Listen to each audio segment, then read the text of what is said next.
So now we're going to move on to a hybrid SOAP note format.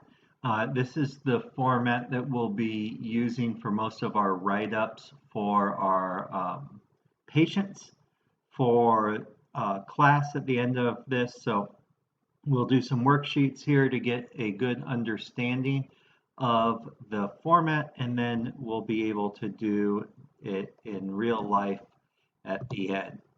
So I've got two chapters for this first worksheet, stating the problem and writing the subjective.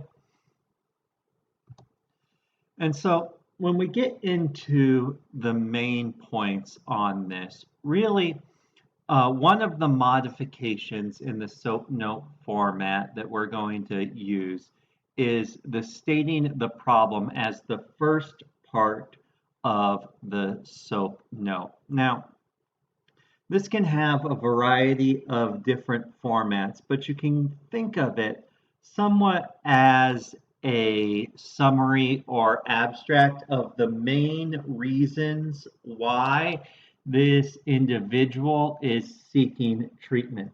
You can include whatever is most relevant to that. It might be some demographic information. It might be their current conditions. It might be past surgeries, past medical history, tests, or medications. Whatever is most relevant that would be most important for somebody to know if they were just glancing at this note. And so think of that as, the summary sort of thing, most important information. Then when you get into the subjective, this is going to be the same subjective sort of aspect as you've always thought of. This is anything coming from the patient with that. It's important as you go through, you do not need to include information or subcategories that are not relevant. And so this is a good time to discuss the idea of documentation by exclusion, right? And so the idea here is you need to do a thorough evaluation and a thorough documentation to look for alternative problems or alternative causes for the problem.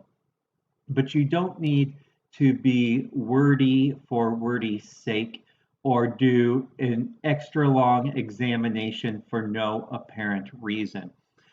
For example, right, think of the review of systems, right? If there's no indication of any problems with the cardiovascular system, you wouldn't need to do more than just a very quick screening. And so similar in your note, you only need to document that which you actually do, right? Obviously, that's important. You can only document things that you do. You don't want to be making stuff up.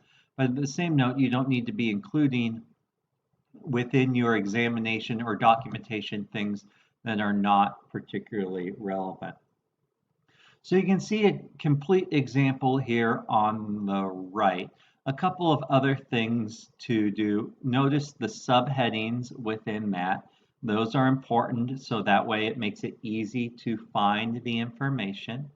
Also with that, you can start off with patient states with that, but you don't need every single time to do that or to include patient states or some of the other verbs here as far as describes, denies, whatever. You can assume that the source of the information within this is the patient unless specifically mentioned otherwise. All right. So in this case here, you could say, you see that the patient's husband stated, right? So this was a different source of information.